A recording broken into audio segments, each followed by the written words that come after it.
Vale, pues yo voy a intentar hablar sin micrófono porque creo que la acústica tiene buena sala y prefiero hablar de viva voz. Y nada, agradecer a los amigos de la OTRI de la Universidad de Cádiz que me dan la oportunidad de venir periódicamente. Aquí a Jerez es la primera vez que vengo, pero bueno, la verdad es que, como dice Fernando, ahora estoy en un tema distinto, pero sigo manteniendo contacto, sobre todo en temas de formación, colaboro con Red OTRI. Le pregunté a María un poco el perfil vuestro, ¿vale? ¿Alguno de vosotros ha tenido alguna vez algún contacto con el mundo de las patentes, de la protección de la tecnología? ¿Nadie? Vale, bueno, pues entonces yo voy a hacer una presentación en la que voy a hablaros, digamos, desde lo más básico. Quiero que os enteréis de por qué es importante proteger la tecnología, de cuáles son los mecanismos de protección de la tecnología. Y luego, digamos, me voy a centrar un poquito más en uno de los mecanismos, que no es el único, como veréis, hay variedad de posibilidades, que son las patentes, es de lo que yo puedo, digamos, ofreceros un poquito más. Para que no se haga esto muy pesado, porque, digamos, todo lo que es el fundamento teórico de la protección, de qué es patentable, de qué no, tal, puede hacerse un poquito árido, voy a intentar poner siempre, en todos los casos, bastantes ejemplos, y sobre todo al final vais a ver varios ejemplos de patentes que he seleccionado, y luego, bueno, me han dicho que dispongo de conexión a internet aquí, pues os voy a hacer un ejemplo de cómo buscar una patente de algo que os va a resultar muy familiar, ¿vale? Bueno, yo siempre suelo empezar con extractos de noticias que saco periódicamente de la prensa, un poco para captar vuestra atención sobre lo importante que es el tema de proteger la tecnología que se genera en empresas, dado que estáis en un curso que se supone que son herramientas de apoyo para la creación de empresas basadas en el conocimiento. Bueno, pues no recuerdo ahora bien, estas son un poquito más antiguas, estas dos noticias están sacadas de la prensa, de leer el periódico, pues fijaros, o Microsoft, simplemente para llamar vuestra atención sobre las implicaciones que tiene el tema de la protección de la tecnología y el hecho de que pueda haber litigios por la propiedad de determinada tecnología. Pues el tema de los cartuchos, ya sabéis, los cartuchos de esa marca que aparece ahí, de Hewlett Packard, bueno, pues que todos o muchos somos usuarios de ese tipo de cartuchos. Sabemos que hay luego cartuchos que le llamamos piratas o cartuchos mucho más baratos. Bueno, pues que sepáis que detrás de todo eso hay una trascendencia y que hay litigios y que hay conflictos entre empresas, ¿no? Y esta es muy reciente, esta es de agosto, esto lo vi ahora en el periódico. En concreto en el diario El País. Nestlé demanda a sus rivales por las cápsulas de Nespresso. El gigante suizo cree que la competencia viola la patente. Yo tengo una máquina Nespresso. Utiliza estas cápsulas. Luego vamos a buscar la patente de estas cápsulas. Y ya veréis que se llega fácil. En 2-3 minutos se llega a ver cuál es la patente que protege esas cápsulas, ¿vale? Bueno, pues eso fijaros, es del diario El País del 23 de agosto de 2010. ¿Vale? Y bueno, realmente el modelo de negocio de la empresa que produce... Hola, José Manuel.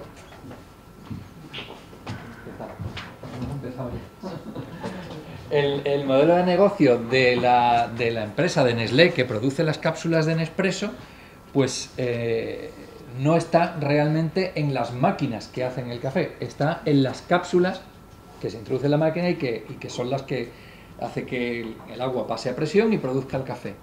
Claro, resulta que bueno, en este caso es el grupo estadounidense Sara Lee. Yo había visto noticias anteriormente también de que había habido un grupo francés de distribución, gran grupo de distribución, que había también imitado las cápsulas. Bueno, pues veréis que esto es continuamente en la prensa, cada muy poco tiempo. También el otro día busqué unos cuantos recortes, hay noticias de tipo más sensacionalista, esta no las he puesto en la presentación, pues claro, hay veces que te dice, sírvame un filete al pegamento, lo pone aquí, dice, la Unión Europea aprueba el uso de una enzima natural que sella trozos de carne, el producto de patente holandesa es incoloro, insípido y no daña la salud. Bueno, continuamente aparecen en prensa este tipo de cosas, ¿no? Esta otra que saqué. Bueno, estos cientos de budistas españoles, parecía increíble, invirtieron en un supuesto invento genial, pero ninguna empresa lo ha comprado, se sienten engañados. También habla de las patentes y tal, ¿no? Bueno, pues ya os digo, esto es más que nada para captar un poquito vuestra atención sobre la trascendencia que tiene el tema de la protección de la tecnología, ¿vale? Incluso va más allá de los aspectos que hemos visto ahora de litigios, de conflictos entre empresas, ¿no? Trasciende eso y llega pues incluso al plano de lo ético, ¿no? Pues ya sabéis que en su momento hubo bastante discusión sobre el tema de la investigación, la oportunidad de investigar o no haciendo uso de células madre embrionarias, ¿no? Bueno, pues eso tenía su reflejo también en el ámbito de las patentes. Por ejemplo, la Oficina Europea de Patentes es mucho más restrictiva por una legislación general que hay. En principio es la directiva de la Unión Europea sobre patentes biotecnológicas, que se traspuso al derecho español posteriormente, y como consecuencia de esa directiva, pues la Oficina de Patentes Europea tiene, digamos, unos criterios bastante más restrictivos para aceptar patentes en el ámbito de las células madre embrionarias. Y bueno, pues hay algunas personas que diversidad de opiniones, ¿no? Porque mientras tanto, pues la Oficina de Estados Unidos, que parece que, sin embargo, puso más restricciones a la hora de financiar con fondos públicos investigación con células madre embrionarias, pues la Oficina de Patentes es más permisiva en ese sentido, ¿vale? Todo esto sigue apareciendo regularmente en prensa, en noticias, y es para que no sintáis esto como algo lejano. Esto es algo que está prácticamente a diario en la calle, en la prensa y en los medios de comunicación. Ya entrando un poquito en la materia de la que me han pedido que os hable, que es la protección de la tecnología en la empresa. Aquellos de vosotros que tengáis como objetivo profesional el trabajar en una empresa o el crear vuestra propia empresa, creo que es algo que debéis de tener en cuenta. Y fijaros que pongo en el texto que no solo las empresas, sino también las instituciones. Y las instituciones pues puede ser la Universidad de Cádiz, por ejemplo, en general todas las universidades, tanto públicas como privadas, organismos públicos de investigación como el CSIC, en donde yo trabajo, los gobiernos, es decir, como os ha dicho Fernando en la presentación, yo he estado trabajando unos años en Fundación Progreso y Salud, que es la entidad de gestión que el Sistema Sanitario Público de Andalucía tiene para todas sus actividades de investigación, y específicamente en la unidad que se creó para, digamos, poner en marcha un mecanismo de protección de todo el conocimiento de la tecnología que se generaba en los hospitales y en los centros de investigación en los que participa el Sistema Sanitario Público de Andalucía. Por tanto, empresas e instituciones. Es importante que tomen medidas para proteger la propiedad del conocimiento, de la innovación que esas empresas y que esas instituciones generan. ¿Por qué? Porque sin esa protección el esfuerzo innovador no va a ser rentable y no se pueden recuperar las inversiones realizadas. Creo que tengo un ejemplo, sí, efectivamente. Y este es especialmente importante como pongo como ejemplo, la industria farmacéutica, porque aquí es que verdaderamente las cifras cantan muchísimo. Fijaros que en la parte de arriba intento poner una especie de cronograma de cuáles son las fases por las que pasa una tecnología, es decir, un descubrimiento que tenga posibilidades inicialmente de ser útil para la industria farmacéutica. Fijaros en la parte de arriba, en donde ponemos año cero, que sería aquí, es el momento en que se genera, en que un grupo de investigación de una universidad, de un centro de investigación, descubre una nueva molécula, ¿vale? Una molécula que hasta ese momento no era conocida y cree que puede tener posibilidades terapéuticas en algún ámbito. Con esa línea verde discontinua que pone patente, quiero indicar que la patente, es decir, en este caso la modalidad de protección, me estoy adelantando un poco, pero no importa, la modalidad de protección que se suele escoger en la industria farmacéutica para proteger su tecnología es una de ellas, que es la protección mediante patente. Pues en este caso la patente se hace muy al inicio. A lo mejor se descubre, vamos a poner año cero, en el momento que se descubre, a lo mejor en el 1 o en el 2 ya se está protegiendo esa tecnología. Es importante para evitar que la competencia me pueda pisar lo que yo he descubierto.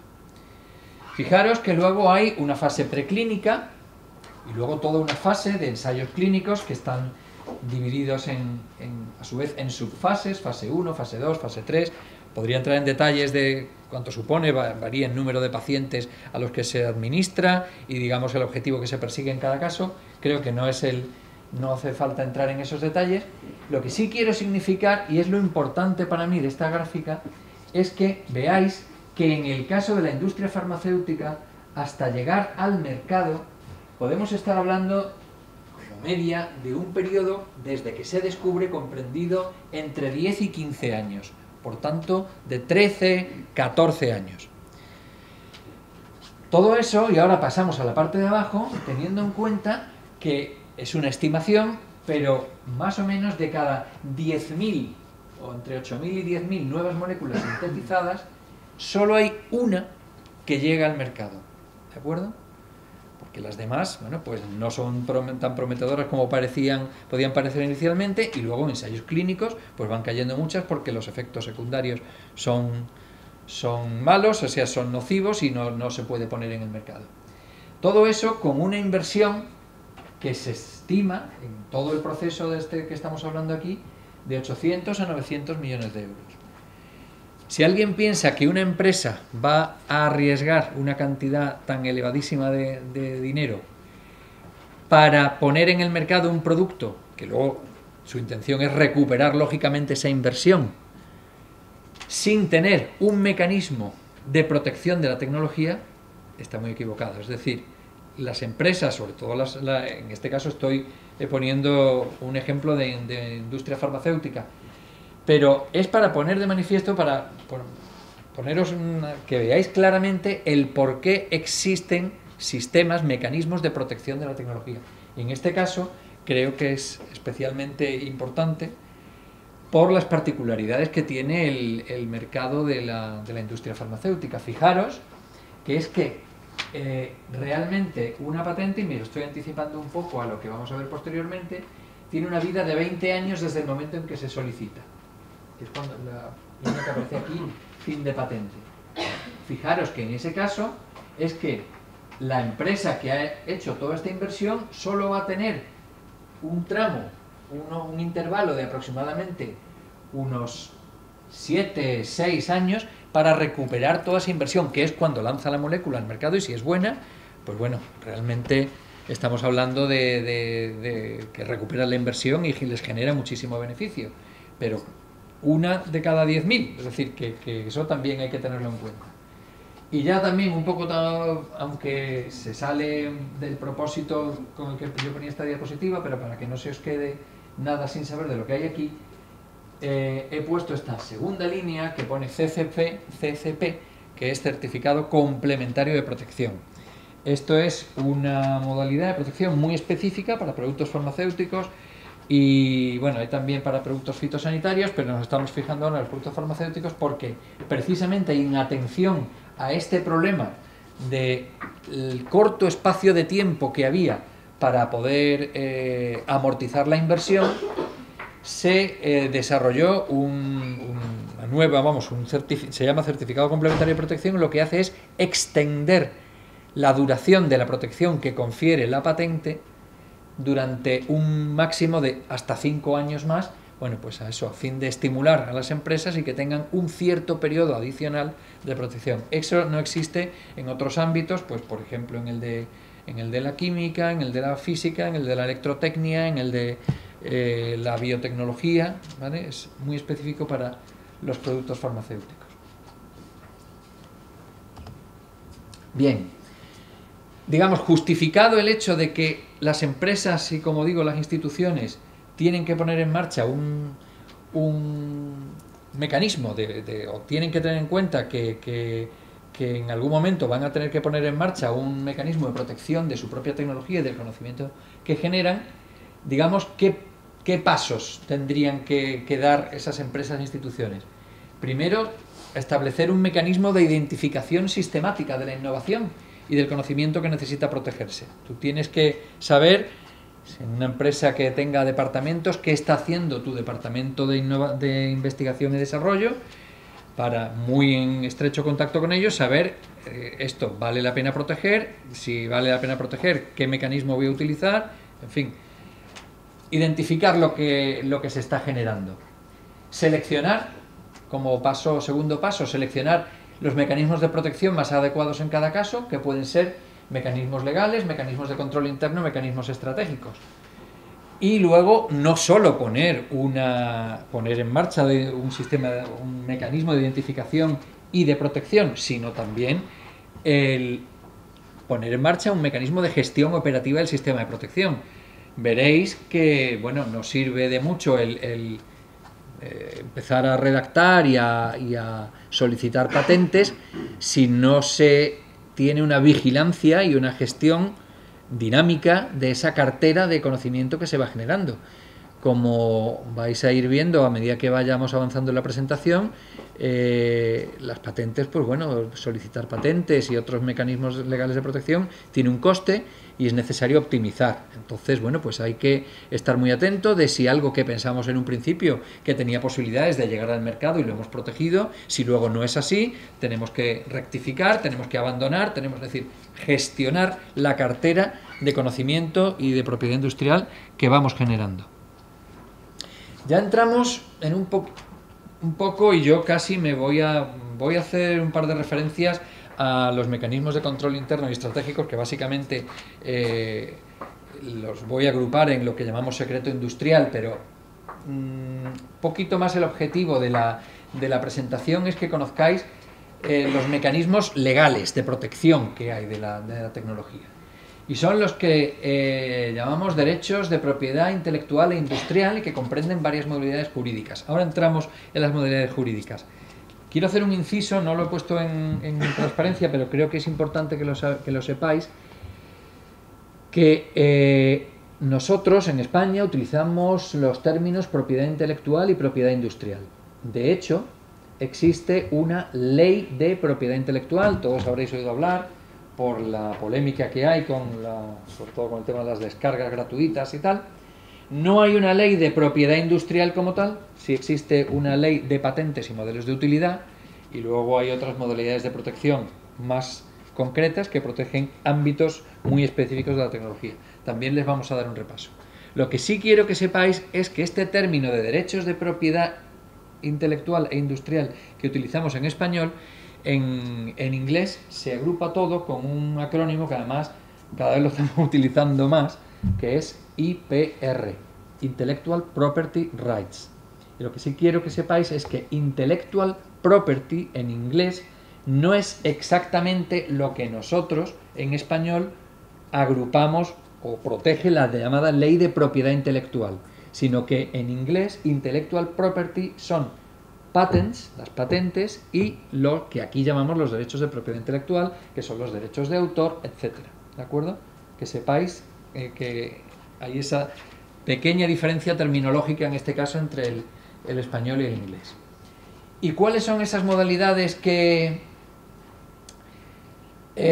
jurídicas que nos permiten proteger la tecnología y el conocimiento que se genera? Pues básicamente las patentes, los modelos de utilidad, estas dos se regulan por la misma ley en España, una ley que data de 1986, aunque posteriormente ha sido reformada y sobre todo sufrió una reforma importante en el año 2002 para, como digo, para transponer al derecho español lo estipulado en la Directiva sobre protección de invenciones biotecnológicas.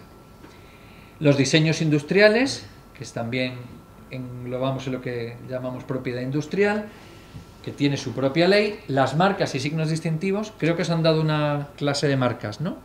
Un seminario sobre propiedad intelectual, de acuerdo. De marca ha sido más genérico. Más genérico, de marca, vale, de acuerdo. Luego tenemos, hasta aquí es lo que llamaríamos propiedad industrial, y luego lo que regula la propiedad intelectual, que son los derechos de autor o copyright. Y luego vamos a hablar ya del secreto industrial, que en realidad no es una modalidad de protección jurídica, no debería haber puesto debajo de esto, pero bueno, ahora hablaremos de ello. Las patentes y modelos de utilidad son modalidades que protegen en todos los ámbitos, es decir, hay patentes de productos farmacéuticos, biotecnológicas, de productos químicos, electrónicas, ópticas, de todo, en todos los ámbitos. Sin embargo, hay dos modalidades específicas de protección que además también cuentan con su propia regulación jurídica. Una, las topografías de productos semiconductores que protegen los circuitos integrados electrónicos, los microchips. En España están regulados por esa ley. Y dos, las variedades vegetales, ¿vale? Que es una modalidad específica para proteger variedades vegetales que tienen que cumplir 4 condiciones, que tienen que ser nuevas, distintas, homogéneas y estables. Sobre esto nos podríamos tirar hablando un montón de tiempo, porque a su vez es posible proteger mediante patente modificaciones en material vegetal que no cumplan con estas 4 condiciones. Cuando no cumplen, entonces sí es protegible mediante patente. Para el que no está muy familiarizado puede resultar un poco lioso. De momento, y en un curso, digamos, que lo que se trata es de introduciros a este mundo, yo lo que quiero es que os quedéis con la idea de que patentes y modelos de utilidad, modalidades de protección genéricas, sirven para prácticamente todos los ámbitos, y hay estas dos excepciones, o digamos estas dos singularidades, que son para proteger estos productos, los semiconductores, los microchips y las variedades vegetales. Si en algún momento queréis interrumpirme, no hay ningún problema, casi prefiero que lo hagamos más dinámico si vais teniendo preguntas. Bueno, hemos dado un mecanismo, luego pasaremos, creo que al final, al secreto industrial, a lo que es la posibilidad, las posibilidades que tenemos para proteger nuestra tecnología.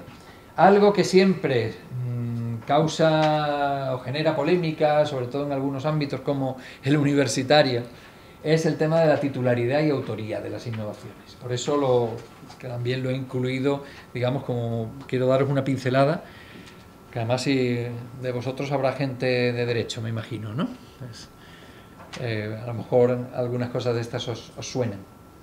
Bueno, ¿qué dice en España especial? Y fijaros que ya, quizá por deformación profesional, me voy escorando, me voy deslizando a lo que es la protección mediante patente o modelo de utilidad. Bueno, pues lo regula la ley, hay un título y una serie de artículos en los que habla de las invenciones y distingue, digamos, las invenciones laborales, las invenciones libres, y luego no le da ese título de mixtas, eso nos lo hemos sacado algunos de los que trabajamos en esto, pero en fin, voy a ir intentando explicaros qué es en cada caso. Las invenciones laborales son las realizadas por el trabajador durante la vigencia de su contrato o relación de trabajo de servicios con la empresa. Es decir, una persona tiene un contrato de trabajo con una empresa y, como consecuencia de su trabajo en la empresa, pues desarrolla una tecnología y, bueno, la empresa decide que esa tecnología puede ser interesante su explotación y, como paso previo a la explotación, decide protegerla. ¿A quién pertenece la titularidad de esa innovación? Pues en este caso no hay duda. Si es el trabajo, lo que ha generado el trabajador está directamente relacionado con su actividad dentro de la empresa, la titularidad de la innovación o de la invención pertenece a la empresa, al empresario. Ejemplo de esto, en el ámbito de lo público, en el ámbito de las instituciones académicas, todo aquello que genere un profesor de la Universidad de Cádiz, digamos, en su ejercicio profesional de investigación, como consecuencia porque pertenece a la plantilla, no hace falta que sea funcionario, que sea de la plantilla de la Universidad de Cádiz, puede ser un contratado laboral o un contratado laboral temporal. Si lo que genera está relacionado con el objeto de la investigación que está desarrollando la Universidad de Cádiz, la titularidad pertenecerá a la Universidad de Cádiz. Y además es importante que sepáis que es a la Universidad de Cádiz, no a la Facultad de Química o a la Facultad de Ciencias del Mar, a la Universidad de Cádiz. Igual pasa con por lo menos de lo que yo conozco, con los organismos públicos de investigación, ¿vale? Algo que se genere en el Consejo Superior de Investigaciones Científicas, alguien de la plantilla del CSIC, pues es el trabajo habitual nuestro, ¿no? Cuando yo me dedicaba más a estas cosas, te llaman y te dicen, oye, tengo como consecuencia de la investigación, he hecho esto y tal. si se da lugar a una patente, a un modelo de utilidad, a una modalidad de protección, la titularidad corresponde al CSIC. El CSIC, como no sé si habéis escuchado un poco de su actividad, desarrolla su actividad a través de institutos de investigación. Aquí, en la provincia de Cádiz, hay uno, ubicado al lado de la Facultad de Ciencias del Mar, en Puerto Real, el Instituto de Ciencias Marinas de Andalucía. Bueno, pues ellos mismos tienen también algunas patentes. La titularidad de esas patentes no es del Instituto de Ciencias Marinas de Andalucía, del ICBAN, sino que es del CSIC, ¿de acuerdo? Y así con todo. Es decir, la titularidad de estas cápsulas pues será de la empresa que lo ha hecho. Esto lo generaría una persona, un inventor. Eso es una persona individual. Pero la titularidad de esto será de la empresa Nestlé, ¿de acuerdo? El último punto que pongo ahí, el trabajador mantendrá siempre su derecho a aparecer como autor o como inventor. Hombre, por supuesto, eso es inalienable. Es decir, Nestlé como entidad no hace la capsulita, se le ocurre a una persona. O el investigador de la Universidad de Cádiz que desarrolla una tecnología es una persona. Entonces veréis, vamos a ver muchos ejemplos de patentes que aparece perfectamente diferenciado lo que es el solicitante en el caso de una solicitud de patente. Cuando ya la patente se ha concedido solemos hablar más de titular. Aparece el solicitante titular, que es una entidad, también puede ser el mismo inventor, y aparece el inventor. Eso es un caso que a veces se da. Imaginaros el inventor, digamos, que desarrolla su trabajo solo, o un grupo de inventores que no están con ninguna empresa. En ese caso, inventores y solicitantes coinciden. Yo conozco varios casos de eso. Eso puede ser. Estoy refiriendo, digamos, al caso más habitual y dentro un poco del marco de la protección de la tecnología en la empresa, que es de lo que estamos hablando. La titularidad y autoría de las innovaciones, hemos hablado de las invenciones laborales, vamos a tocar ahora las invenciones libres. Son las realizadas fuera del marco de la relación del trabajador con la empresa. Titularidad y autoría corresponden al trabajador. Claro, imaginaros, por ejemplo, que un investigador de la Facultad de Química de la Universidad de Cádiz está trabajando sobre temas de enología, de vino y tal, y bueno, pues descubre algún procedimiento relacionado para aumentar la estabilidad o algo relacionado con la tecnología de producción de vino de Jerez, por ejemplo, ¿no? Y que luego, sin embargo, el tío es un máquina y va a su casa y se le ocurre desarrollar un sistema para economizar agua en las cisternas o algo así.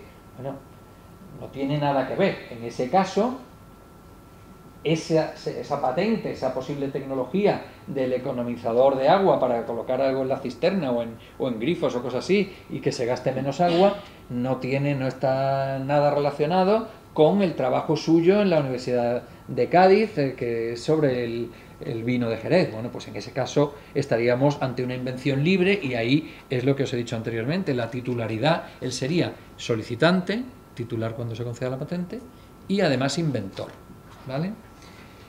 Invenciones mixtas. Bueno, las realizadas por el trabajador de forma autónoma, pero con influencia de los conocimientos adquiridos o con medios proporcionados por la empresa. Titularidad, explotación y remuneración a negociar entre empresa y trabajador. Si alguno de vosotros finalmente os dedicáis a esto, pues os desearía que no os encontréis con esta situación, porque es conflictiva. Yo me he encontrado con una. Me parece que Fernando y José Manuel ya la conocen, porque me la habrán oído en alguna ocasión, pero la voy a volver a hablar sobre ella porque creo que es descriptiva. Yo conocí a una persona, además antes de entrar a trabajar para la Fundación Progreso y Salud, es una persona que trabajaba en el Hospital Infantil de Sevilla, en Virgen del Rocío, y bueno, pues este hombre trabajaba en la UCI pediátrica, era intensivista pediátrico. Bueno, este hombre tuvo unos años de investigación antes de entrar a formar parte como facultativo especialista del Sistema Andaluz de Salud en la universidad, y durante todo ese periodo pues estuvo trabajando en las propiedades antitumorales de un determinado grupo de compuestos, ¿vale? Bueno, el caso es que llegó a resultados prometedores, sobre todo con líneas celulares y tal, Y bueno, pues ya os digo, todo esto fue antes de que yo empezara a trabajar en Fundación Progreso y Salud. A través de un amigo común nos pusieron en contacto, a mí me contó el tema y bueno, pues es de esas cosas en que, vamos, yo no lo hice por interés económico ninguno, sino bueno, de estas cosas que te dicen, caramba, si este tío está trabajando en algo que puede ayudar en lo del cáncer, nunca me perdonaré no haberle ayudado, ¿no? Entonces, bueno, pues le ayudé, le eché una mano y presentamos una patente. Y la patente se presentó a nombre de él como solicitante y, por supuesto, como inventor. Y bueno, pues luego eso ha dado lugar a muchísimos problemas, incluso es posible que lo hayáis visto en prensa últimamente, porque es un compuesto antitumoral que se ha utilizado como uso compasivo, ha llegado el tema al defensor del pueblo andaluz, en fin, que ha sido un tema bastante complicado. Y uno de los problemas y de los puntos de conflicto es que la patente está a nombre de él, no está a nombre del sistema, ¿vale? Podría ser, en su momento era Fundación Reina Mercedes, eso ahora ha desaparecido. Vamos a hablar en genérico del sistema sanitario, ¿vale? Ahí, bueno, consideraciones. ¿Era el trabajo de él? Bueno, no, él era intensivista pediátrico, él lo que tenía era que sacar niños prematuros y neonatos para adelante que nacían con problemas y tal, pero evidentemente utilizó medios, porque utilizó estufas, utilizó neveras, utilizó material del hospital. Entonces, bueno, ya os digo, espero que si alguno se dedica a esto no se encuentre con alguna situación de estas, porque dan lugar generalmente a conflictos. Esto que se dice ahí y que está tomado directamente de la ley, titularidad, explotación y remuneración, a negociar entre empresa y trabajador, luego suele generar bastantes conflictos. Dime. En el caso del proyecto final de carrera, sí. ¿qué sería mixta, libre o...? Fernando. Mira, ahí me va a permitir que me apoye un poco en Fernando, porque es que yo no he estado nunca en una universidad, ¿vale? He trabajado en el CSIC y demás y tal. No sé vosotros cómo lo gestionáis el tema de los proyectos fin de carrera. Es que no quiero dar una opinión. El tema de los proyectos fin de carrera es realmente complicado y digamos, tendría dos vertientes. Uno sería los derechos de propiedad intelectual, o sea, los derechos de autor. Entonces, está clarísimo que el autor es el estudiante. Está tan claro que la nota se la ponen a él, no a su director. O sea, el director del proyecto fin de carrera no le pone un notable o no le pone un suspenso. Luego, la universidad está reconociendo que el autor de ese trabajo es el estudiante. Estamos hablando de derechos de autor. Ahora, el proyecto fin de carrera engloba un aspecto inventivo, que ya no es, digamos, el documento, sino la idea que hay detrás. Y digamos, esa idea inventiva que puede haber detrás del proyecto fin de carrera puede ser del estudiante, puede ser de su director o puede ser de los dos. O sea, que una cosa no excluye la otra. Digamos, el proyecto fin de carrera, como derecho de autor, siempre será del estudiante. Si hay una patente detrás, si hay una invención detrás, puede que sea del estudiante, puede que no, o puede que sea de los dos. Hay que verlo caso a caso. Lo normal, lo que nosotros recomendamos es que sea de los dos. O sea, que nosotros, si es del profesor, la gestionaremos nosotros desde la universidad, la patente, con lo cual podéis contar con todo el apoyo y la experiencia que tiene la universidad en gestionar patentes, y nosotros al estudiante lo trataremos como si fuera profesor de la universidad. Y digamos, se registraría la patente a nombre de la universidad con los autores que serían los dos, y digamos los beneficios o la participación en beneficio de la explotación de esa futura patente pues iría al estudiante de la misma manera que iría al profesor. Esa sería un poco la idea. Pero realmente son temas muy complicados y bueno, en algunos casos hay uno ahí de la Politécnica de Valencia que llegó, que fue a juicio y eso, y le dieron la razón al estudiante. Vamos, de hecho, digamos, jurídicamente todas las opciones están abiertas, en el sentido de que me parece muy lógico lo que acaba de decir Fernando, y me parece además que es lo sensato, que es la forma de actuar sensata, pero incluso podría hacerse también una patente cuya titularidad correspondiera a la Universidad de Cádiz y al autor del proyecto, ¿de acuerdo? como solicitante, no solo como inventor. Eso no te lo puede quitar nadie, eso es tuyo, lo has generado, o sea, lo que dice Fernando. Pero también podría haber cotitularidad.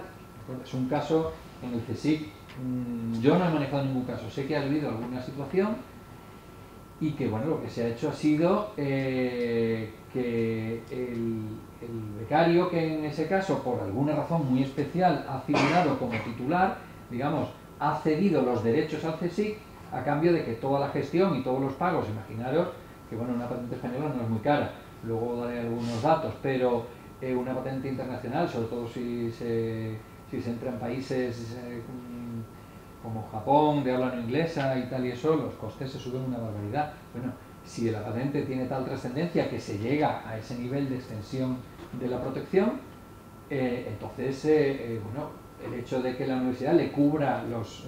imaginaros que la propiedad fuera al 50%, porque eso se estipula en un contrato de cotitularidad, 50% entre la universidad, la que fuera, y el autor del proyecto. Bueno, pues es que los costes también irían a la mitad. Bueno, pues a lo mejor cede los derechos a cambio de que todo los gastos que se generan los corren por parte de la universidad. Luego, evidentemente, todas las universidades tienen una regulación de la participación en beneficios de los inventores.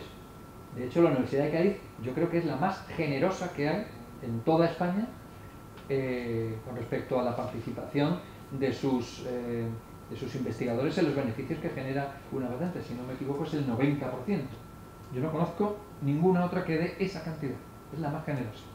Conozco en torno al 50%, el CSIC, para que os hagáis una idea, la diferencia es el 33,33, un tercio. O sea que una diferencia bien grande. Bueno, también hay un caso, y esto sobre todo es interesante en el ámbito universitario, que es cuando hay un contrato entre empresas, que puede ser también entre una empresa con otra, pero entre una empresa y una universidad, una empresa y un organismo público de investigación. ¿Qué ocurre en ese caso? Bueno, pues todas las posibilidades están abiertas. Es decir, no por el hecho de que en un contrato, imaginaros que una empresa de vinícola de aquí de Jerez contrata, que me imagino que debe haber varios casos, algún tema de investigación con un grupo de la Universidad de Cádiz. Bueno, pues puede, lo que es importante y muy recomendable sobre todo es regular con carácter previo qué es lo que va a pasar, ¿vale? Y eso se regula en el contrato que se firma entre el grupo de investigación, entre la universidad y la empresa. Y pueden estar todas las posibilidades abiertas, es decir, que la titularidad de la tecnología que se genere puede corresponder completamente a la empresa, puede corresponder a la universidad o puede haber una cotitularidad, ¿de acuerdo? Vamos a hablar un poquito también del secreto industrial, ¿vale? Lo primero que me gustaría es preguntaros una cosa. Vosotros, y bueno, vamos a entrar un poquito en la definición. La protección mediante secreto es aplicable a todas las tecnologías sin restricción. ¿En qué consiste? Es una obligación jurídica de determinadas personas involucradas en la innovación que se pretende proteger. Si se pierde el carácter de secreto, no hay defensa frente a la explotación por terceros. ¿Vosotros pensáis que en la universidad se utiliza la protección mediante secreto? Cualquiera. En la universidad, o de Cádiz o en cualquiera. No, ¿por qué? Vamos, no se utiliza. No, casi nada, yo no conozco casi. ¿Cómo lo justificaría? Me imagino que esos procedimientos, ¿no? de cómo realizar esa innovación y demás está admitida en la docencia, ¿no? en la investigación a otros alumnos. Yo creo que hay una razón más importante. ¿Alguno da una idea alternativa? Lo que se pretende divulgar esa información, no lo contrario, ¿no? Exacto. Porque realmente un profesor universitario lo que pretende es dar a conocer su tecnología, porque no solo por el hecho en sí de darla a conocer, que también, sino porque es que luego además su actividad investigadora es valorada de acuerdo a las publicaciones que haga. Todos habréis oído hablar, me imagino, de las publicaciones y de los índices de impacto y del SCI, en fin, de todas estas cosas que... ¿vale? Entonces, realmente en la universidad es muy difícil que alguien proteja mediante secreto. ¿Eso quiere decir que no se puede patentar? No, lógicamente la universidad patenta, pero hay que hacerlo en el orden correcto. Primero se presenta la solicitud de patente y luego se publica. Yo en esto siempre intento dar una regla mnemotécnica. Las dos verbos empiezan por P, patentar y publicar. Pues fijaros siempre en lo de PA antes que PU. Bueno, seguimos. ¿Cómo está, digamos, regulado? ¿Cuáles son las relaciones de secreto más habituales? Pues las relaciones con los empleados, que es cuando una empresa contrata a un trabajador, digamos, está regulado que tiene que mantener confidencialidad sobre el objeto de su trabajo en dicha empresa. Es una obligación derivada del propio contrato de trabajo. Los que tenéis formación jurídica conoceréis esto mucho mejor que yo. A mí alguien me sopló en algún momento que era ese artículo del Código Penal y ahí lo he puesto. En cuanto a la posibilidad que también se da mucho, sobre todo en la universidad, es las relaciones con terceros no empleados, ¿no? Y, por ejemplo, eso es un caso que se da en la universidad cuando se empieza a mantener contactos con una empresa, ¿vale? Pues un grupo de investigación empieza un trabajo prometedor y muchas veces se da la situación de que por contactos o congresos en el mismo ámbito y tal, conocen a alguien de una empresa y dice, oye, pues yo estoy haciendo esto, sería interesante, bueno, pues ese sería interesante, pues déjamelo ver, mucho cuidado con cómo se hace, porque es que puede dejarte sin la posibilidad de proteger luego esa tecnología. Entonces, ¿hay forma de hacerlo? Evidentemente, y eso os pueden ayudar perfectamente en la OTRI de vuestra universidad, que es mediante lo que se llaman acuerdos de secreto, acuerdos de confidencialidad. Si se va a ceder una muestra, son acuerdos todavía, digamos, más específicos, se llaman acuerdos de transferencia de material. Muchas veces se utiliza la terminología inglesa, Material Transfer Agreement, MTA. Bueno, pues que sepáis que todo eso está también regulado. Bueno, os he introducido un poquito cómo se protege, las modalidades de protección. Hemos hablado de patentes, os he dicho que patentes y modelos de utilidad.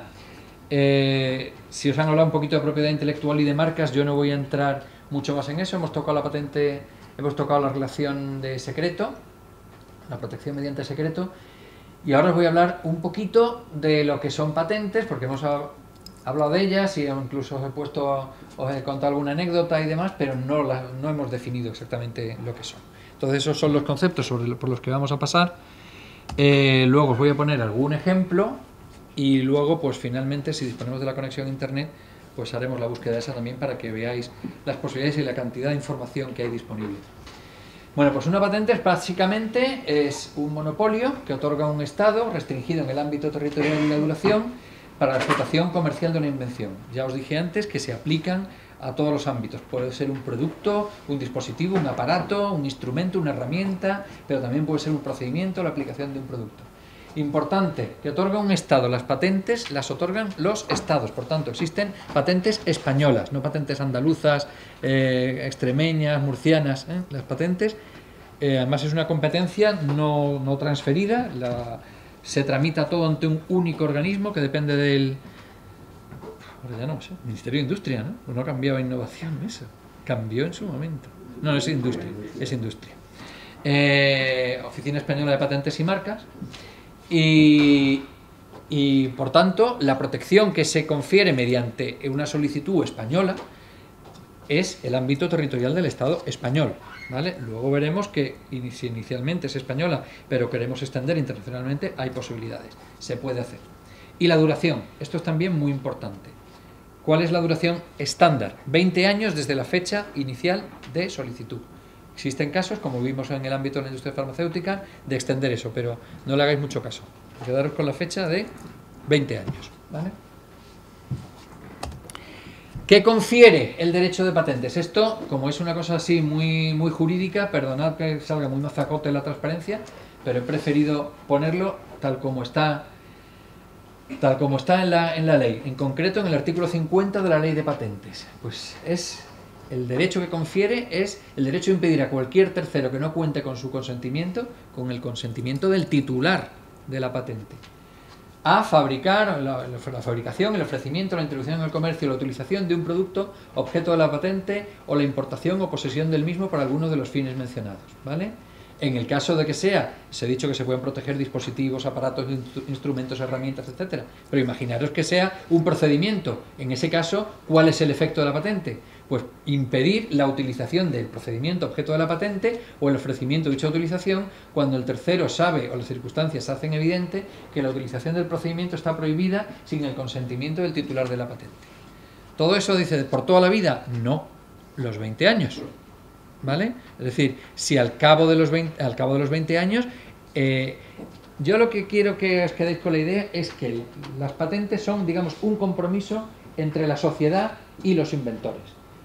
¿Qué beneficio saca la sociedad? Pues saca la sociedad que el conocimiento se divulga.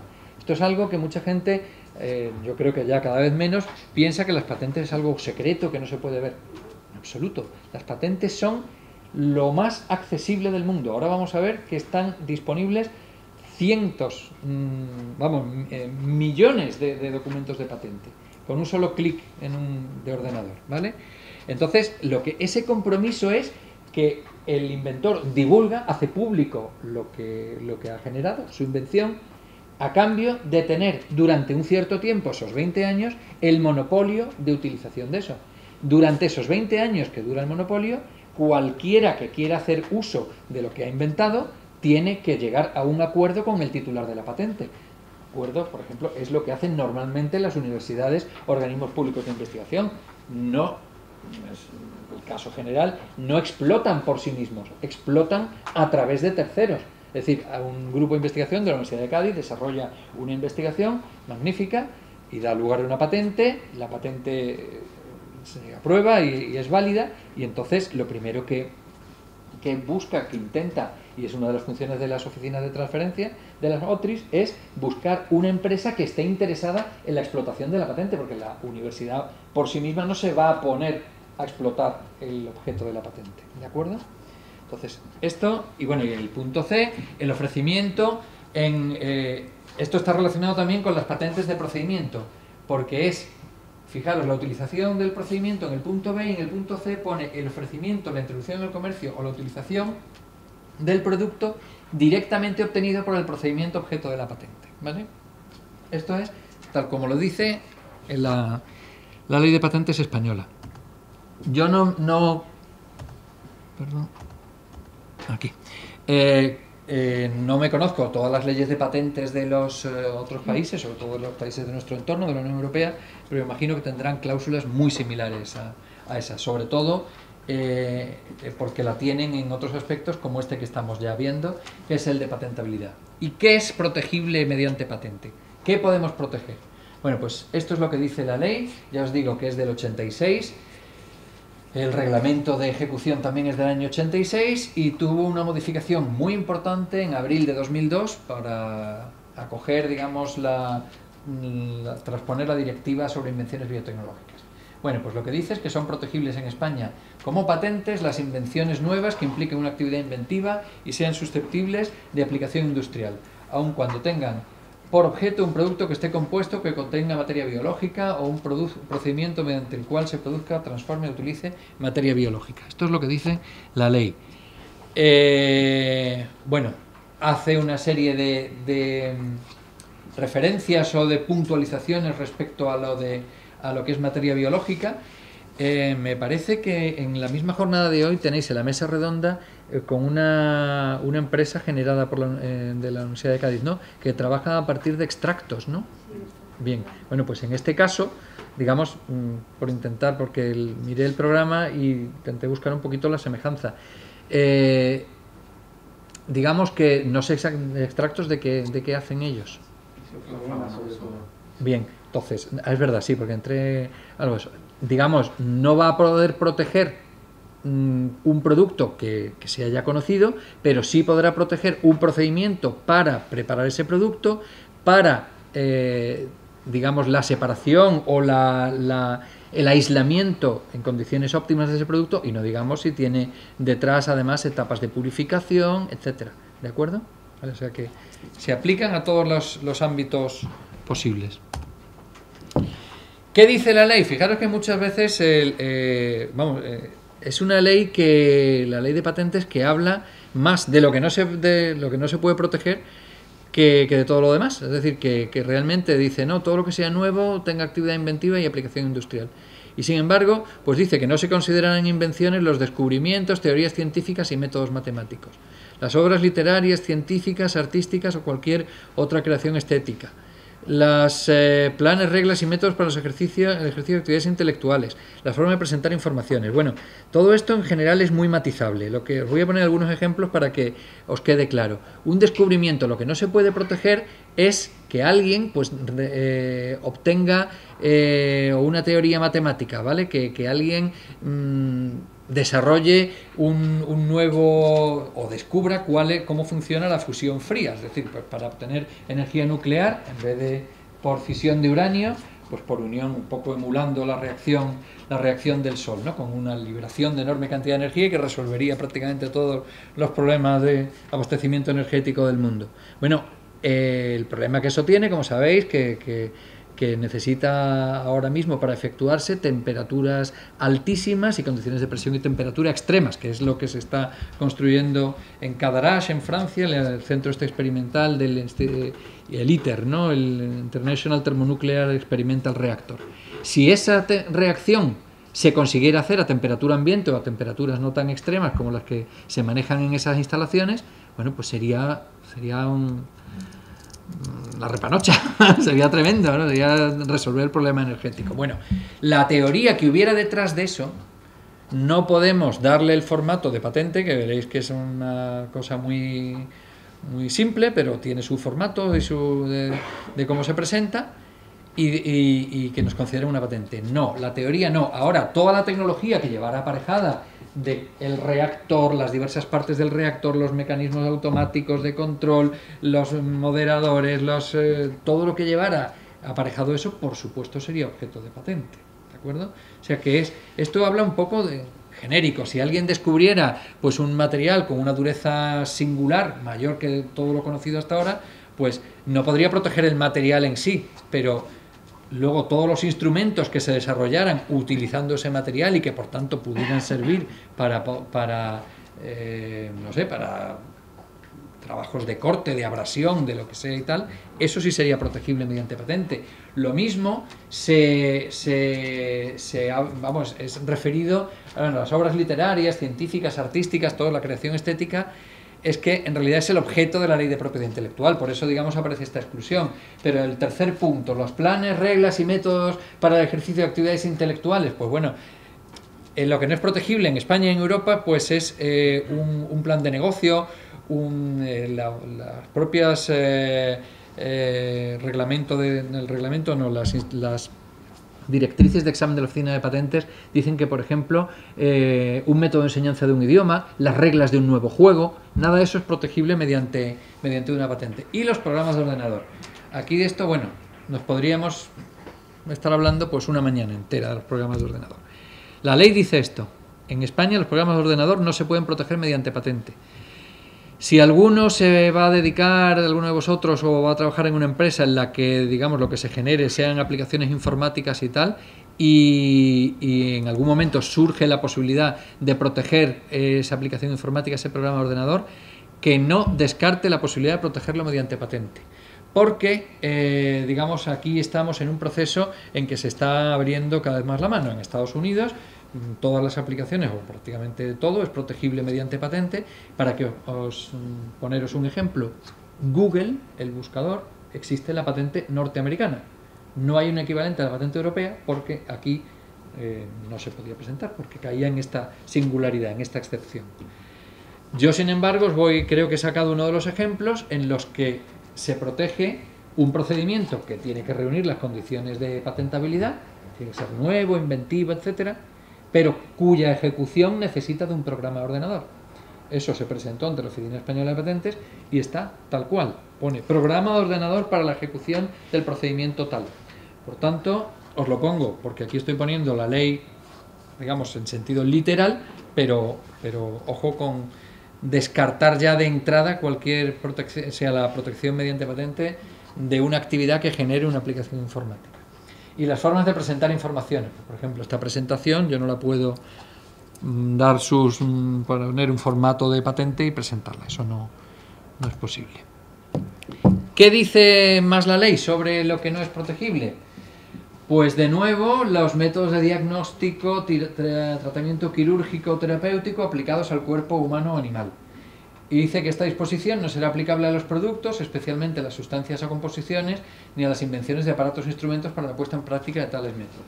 Pues procedimiento quirúrgico, lo que no es protegible es una secuencia de instrucciones que haya, pues no sé, para hacer la extracción, una apendicectomía, quitar el apéndice, pues se abre por aquí, se hace una incisión en tal, se corta, se sutura, se no sé qué. Esa serie de instrucciones puestas una detrás de otra no la podemos proteger mediante patente. Ahora, si alguien inventa un nuevo modelo de bisturí o de retractor o de lo que sea para facilitar esa operación, por supuesto que será protegible mediante patente. Ni que decir tiene en el ámbito del diagnóstico o del tratamiento. En el ámbito del diagnóstico, lo que no es protegible pues es un protocolo, digamos, que para un endoscopista de cómo detectar mejor pues no sé, un problema en el tubo digestivo. Ahora, el endoscopio fue en su momento una patente que tuvo un éxito comercial claro, y no digamos, por supuesto, ya hemos hablado de la industria farmacéutica, de la terapéutica. Lo que un producto nuevo y una molécula que sea prometedora, por supuesto, ya vamos, os enseñé la gráfica al principio. Ahora, lo que no se puede proteger es la práctica del médico. Es decir, saber que si tú tienes un proceso infeccioso asociado con una inflamación, le tienes que dar un tratamiento a base de antiinflamatorios y un antibiótico, y además tienes que tener en cuenta si la persona tiene niveles de azúcar tal o cual. Es decir, esa práctica y esa... la aplicación, lo que es lo que el médico te prescribe, eso no lo puedes proteger mediante patente, pero el producto por supuesto que sí, ¿vale? ¿Qué más dice la ley? Y porque yo os digo que pone, todo esto está sacado literal de la ley española de patentes, y estos son además lo que se modificó en el año 2002. Pues dice que no puede ser lo que va contra el orden público, las buenas costumbres.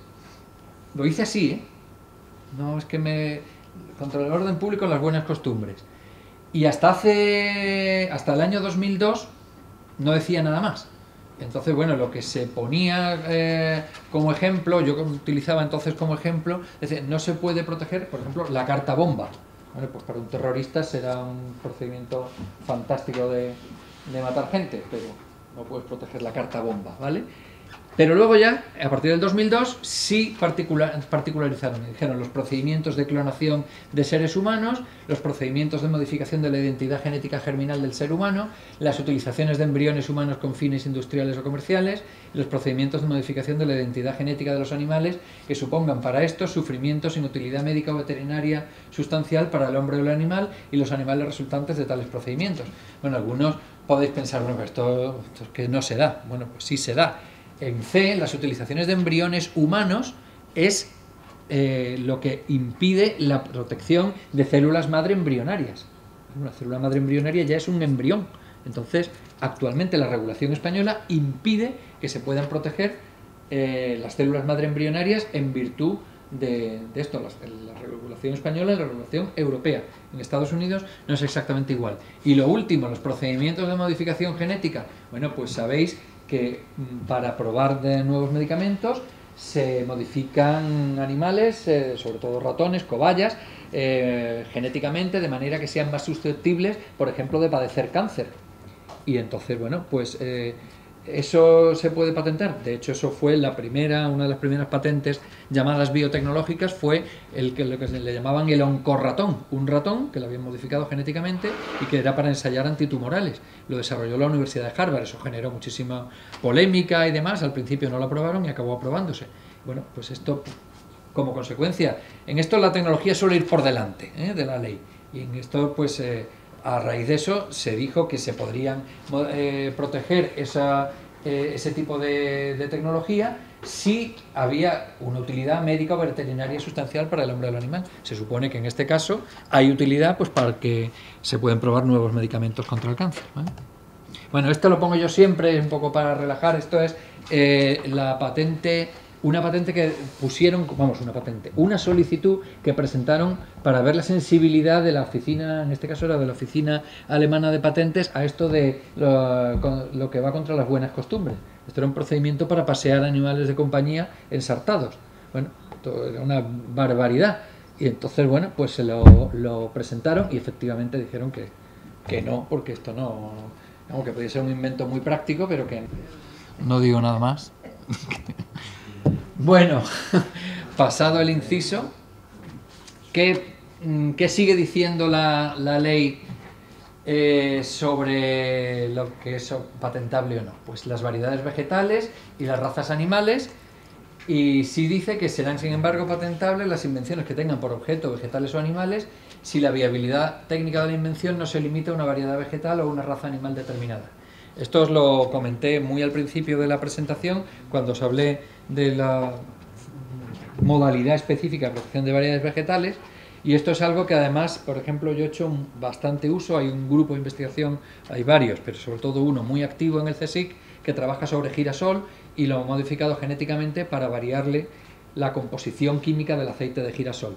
Como entiendo que muchos de vosotros no tenéis conocimientos avanzados de química, voy a intentar explicarlo de una forma muy sencilla.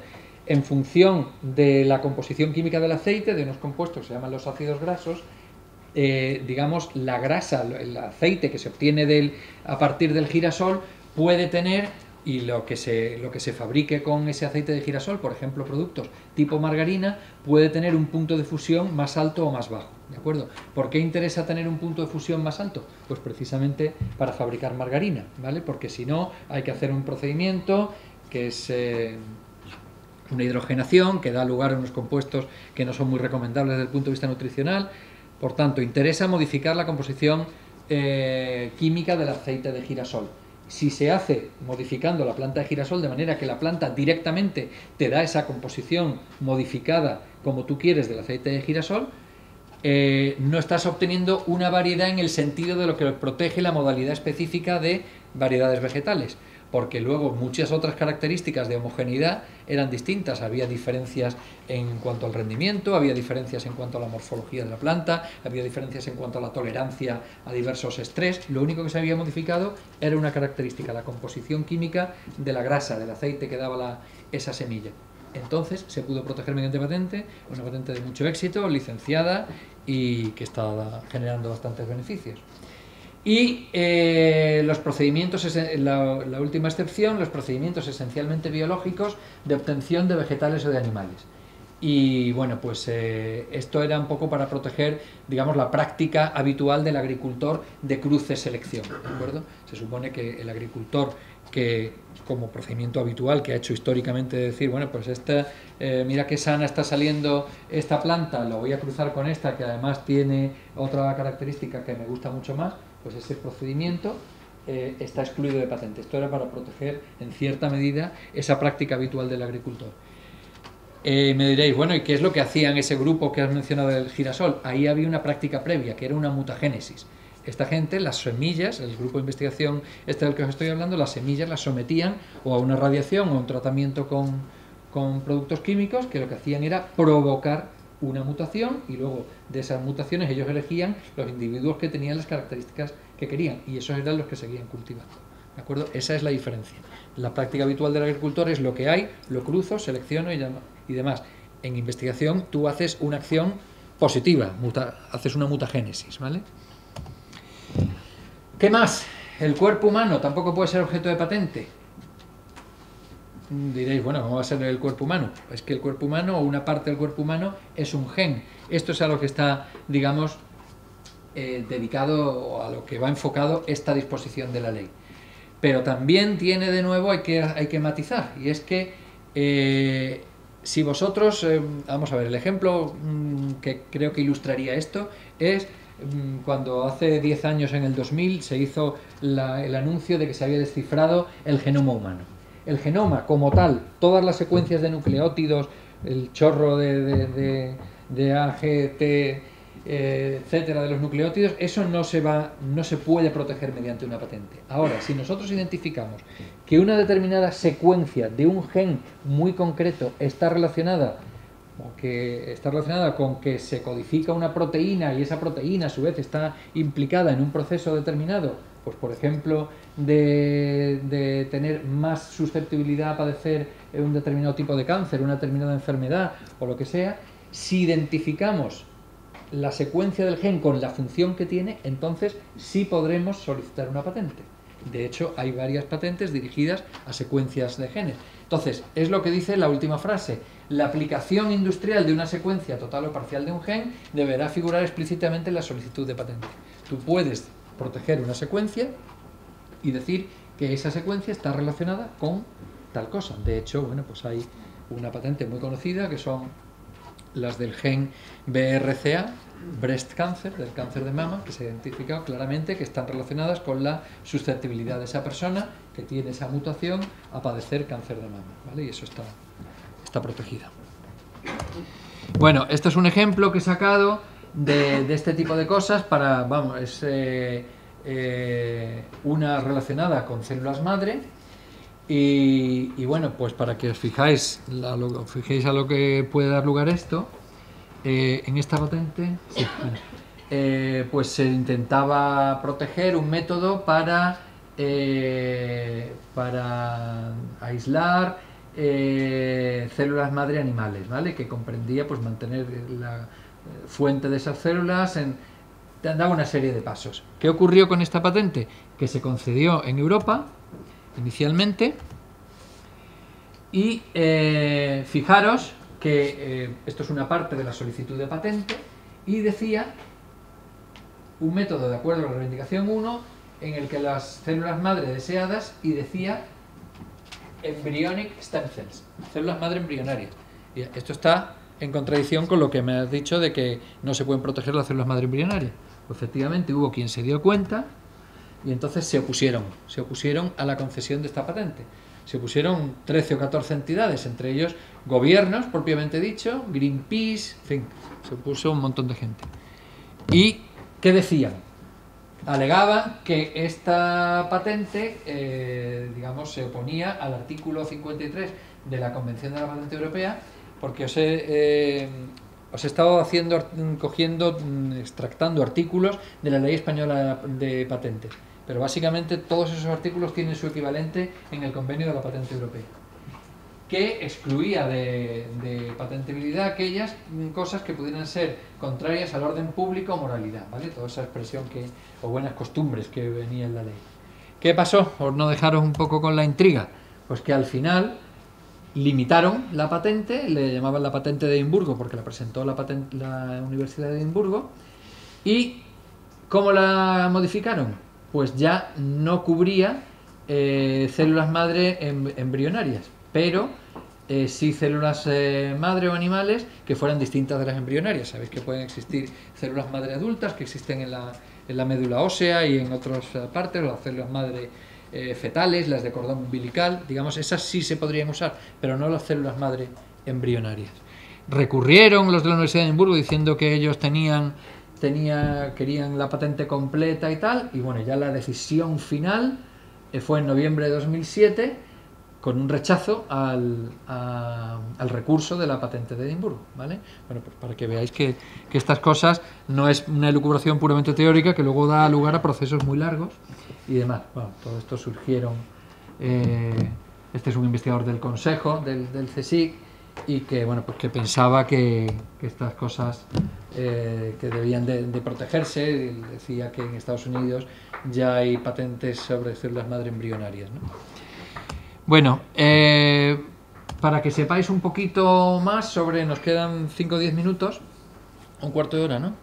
¿Por ponerles algunos ejemplos? Sí. Vale, sobre todo por el de la búsqueda, para que lo vean.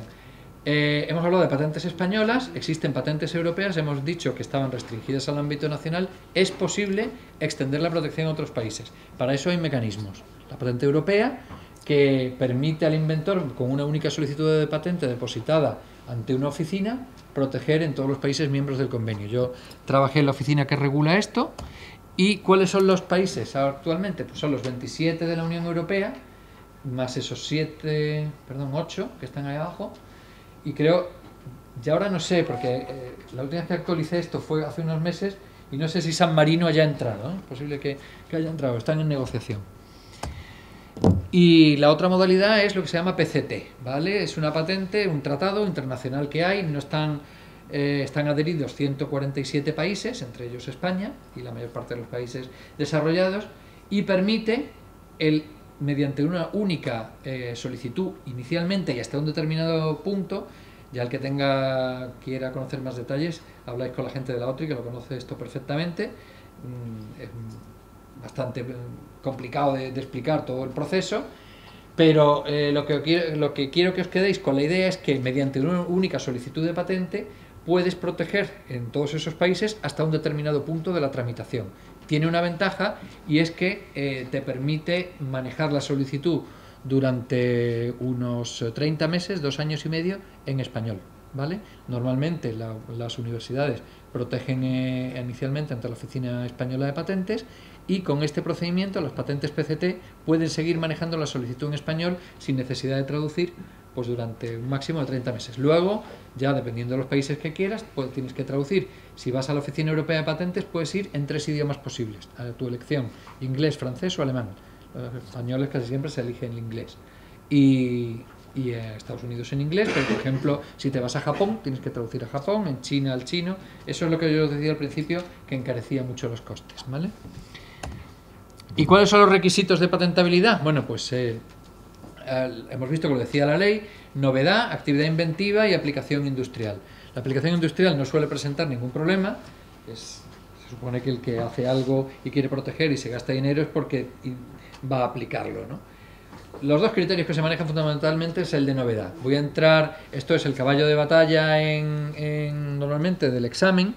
El de novedad es relativamente más sencillo, tiene que ser lo que tú estás intentando proteger, tiene que ser nuevo. Nuevo quiere decir que no está comprendido en el estado de la técnica. ¿Y qué es el estado de la técnica? Todo lo que se ha divulgado antes de la fecha de presentación de la patente.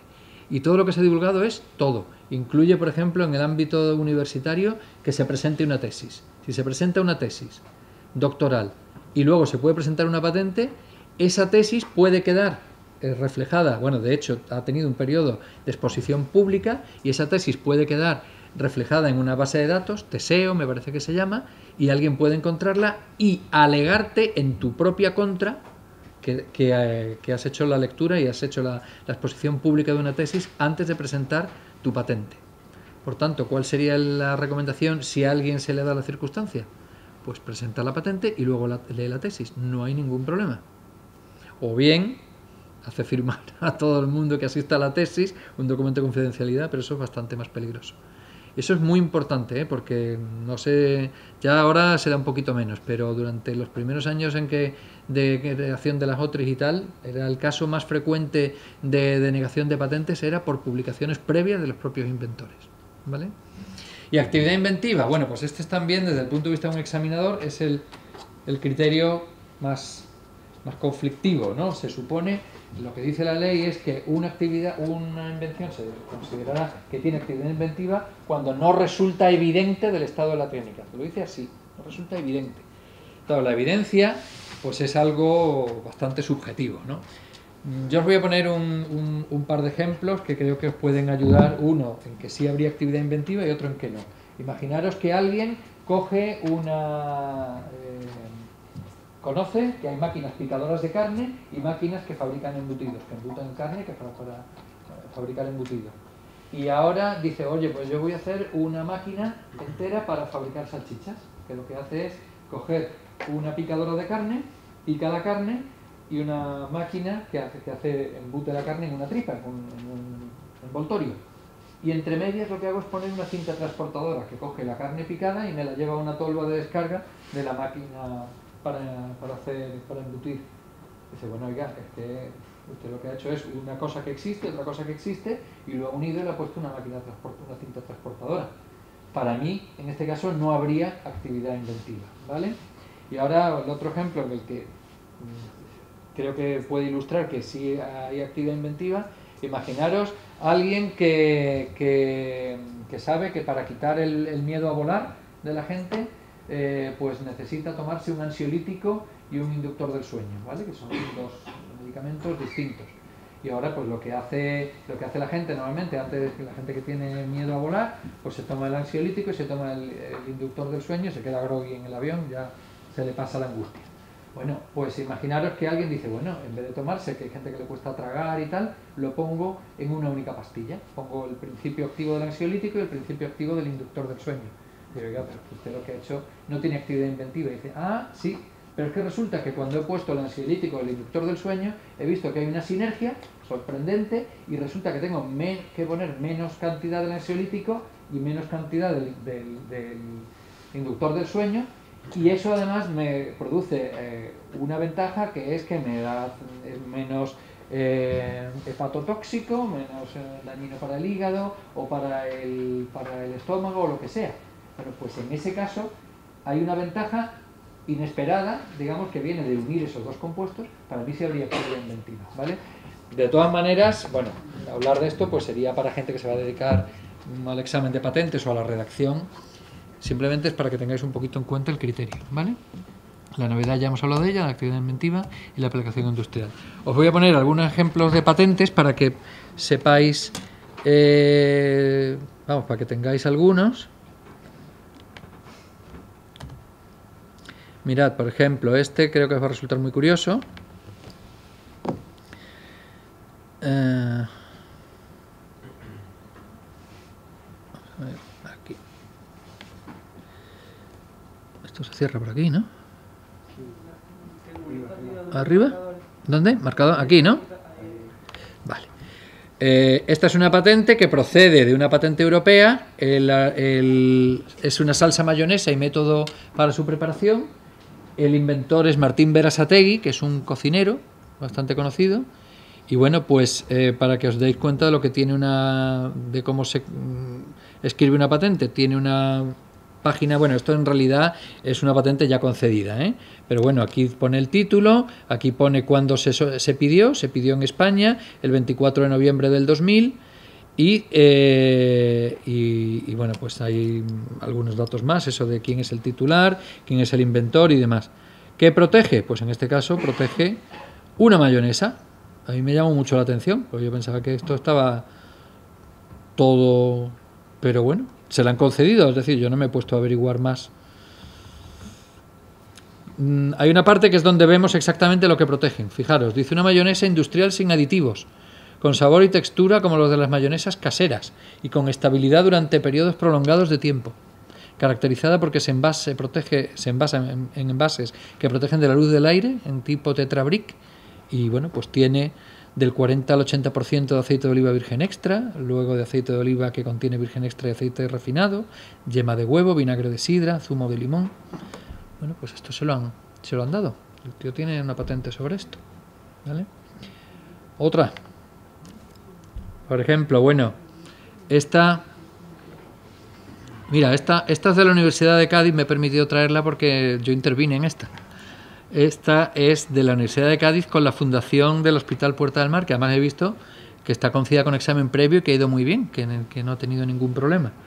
Pues esta se pidió, si os fijáis, en 2008. Estaba yo entonces trabajando en el sistema sanitario y se pidió con la Fundación Puerta del Mar, del Hospital Puerta del Mar, y con la universidad. Y aquí, pues como veis, los titulares son la Universidad de Cádiz, figura como dirección de referencia la de la OTRI, y la Fundación Puerta del Mar, del Hospital Puerta del Mar.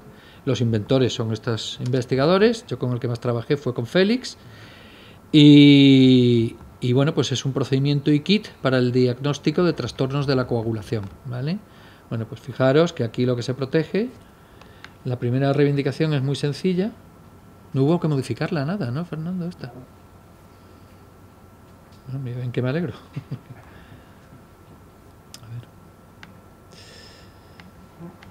A ver. Aquí.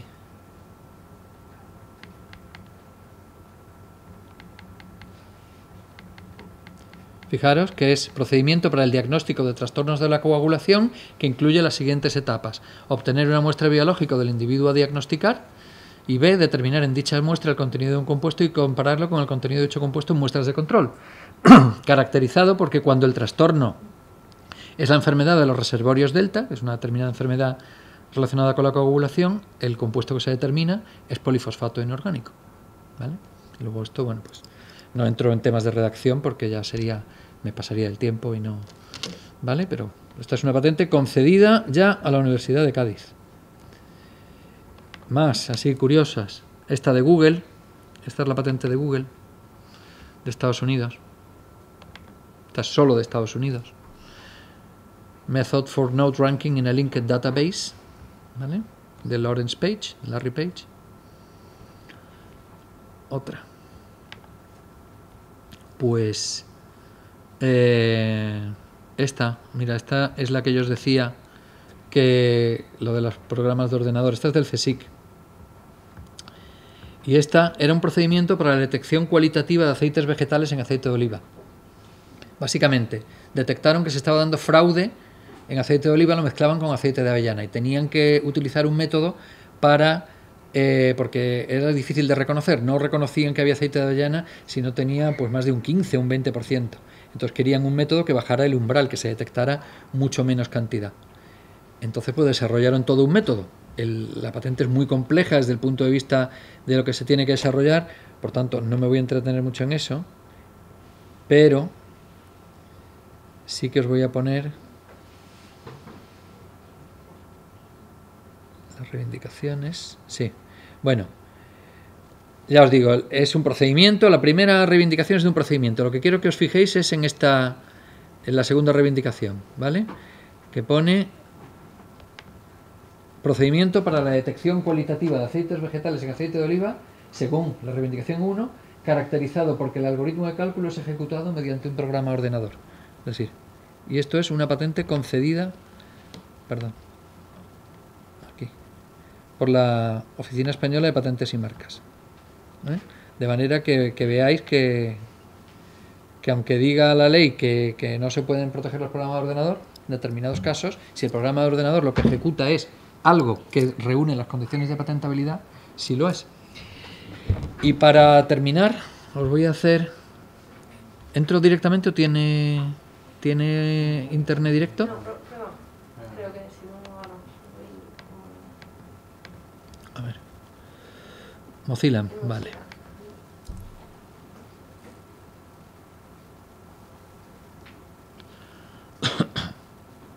Vale. Ah, sí. ¿Tienes que ponerlo? Bueno, pues yo básicamente lo que voy a hacer es una simulación de lo que puede hacer una OTRI cuando alguien le llega con un resultado de investigación. En este caso, vamos por generar algo muy sencillo, son las capsulitas estas de Nespresso, ¿vale? De la máquina de café. Entonces yo tengo una en mi casa. Entonces, bueno, pues lo que sabemos es que, imaginaros que lo que sabemos es que esto se llama Nespresso, no sabemos más, y queremos averiguar la patente. Bueno, sabemos que es una cápsula de café, ¿vale? Vamos a ver cómo lo haríamos.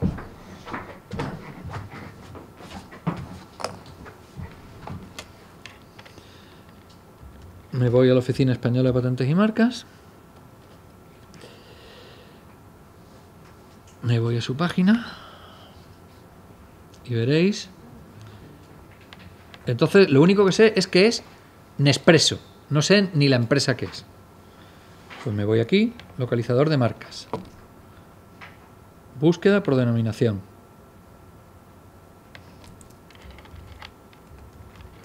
Sé cómo se escribe porque lo pone aquí. Nespresso.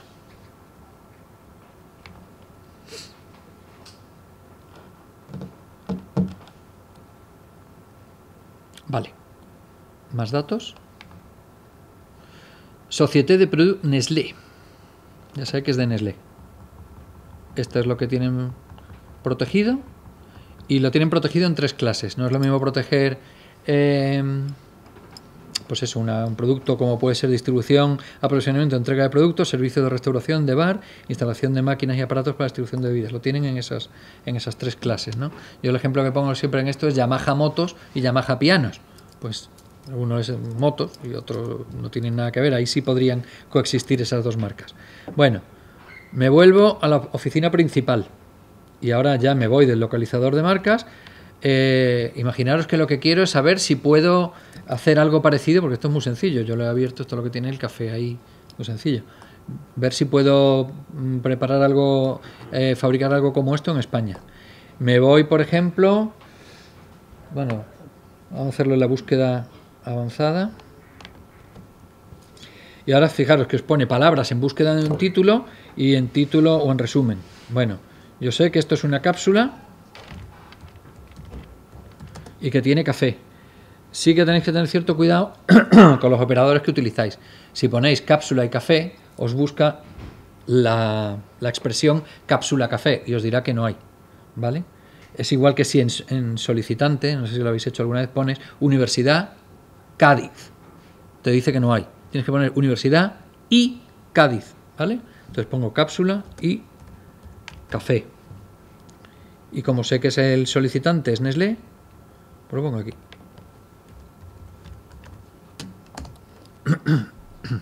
Me salen 5 patentes. Y ahora ya me voy a cada una. ¿Vale? Por ejemplo... ¿Son patentes en España? Sí, sí, sí. Cápsula sellada para preparar una bebida. Lo tengo aquí en HTML, pero me voy mejor al PDF.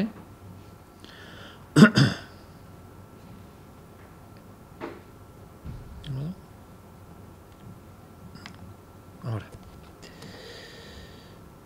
Además, vamos, que veáis que es muy fácil, que si le doy aquí lo puedo descargar, me lo puedo descargar en el escritorio, ¿vale? Entonces, fijaros, aquí sale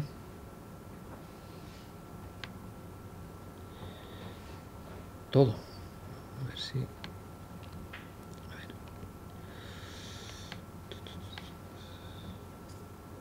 Vamos a ir a las figuras, que es lo que más nos permite... Bueno, pues está aquí la informativa. Esto se parece bastante a esto, en un corte.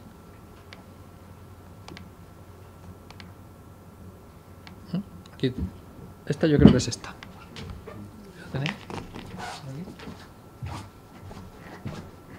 Hombre, me he preparado la clase, pero bueno. Es fácil, voy a decirlo en el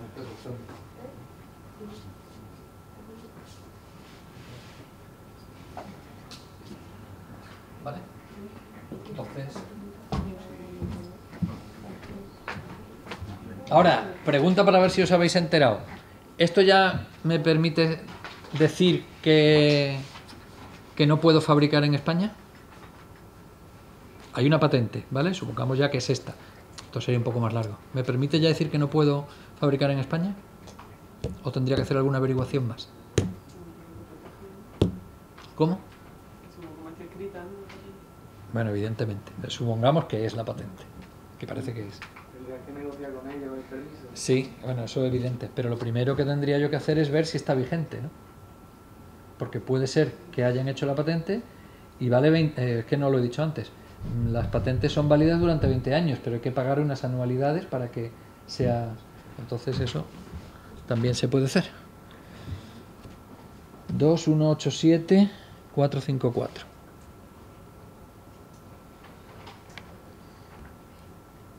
Situación de expedientes.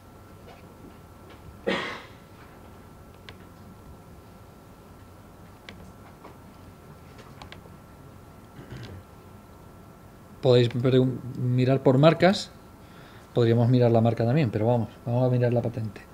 2187454.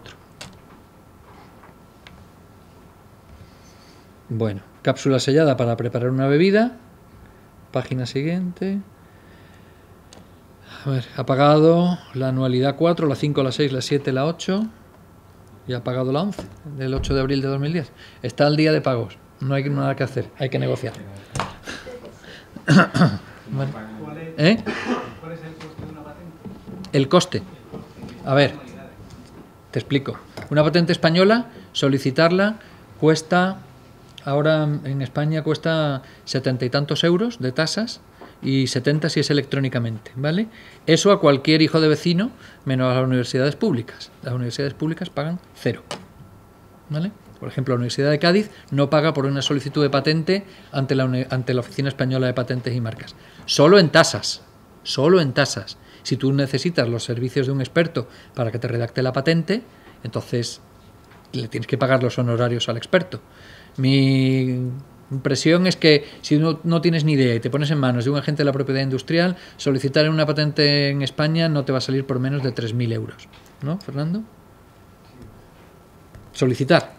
La primera solicitud. Luego ya depende de los trámites. Hacer esa solicitud, esa extensión que yo os decía, PCT, también depende. Las universidades públicas pagan menos, pagan del orden de 900 euros, una cosa así. El CSIC, que sí paga tasas, del orden de los 2.500. Y con eso ganas tiempo. De hecho, hay quien, en vez de decir PCT, es Patent Cooperation Treaty, Tratado de Cooperación en Materia de Patentes. Pero hay quien dice que es para comprar tiempo, ¿vale? PCT. Bueno. Entonces, realmente lo que te permite es alargar el tiempo durante el que tú puedes buscar un licenciatario, alguien que esté interesado en la explotación de la patente, ¿vale? Y eso, un solicitante normal, una empresa que no sea universidad pública, ante la Oficina Española, de 2.500 a 3.000 euros, ¿vale?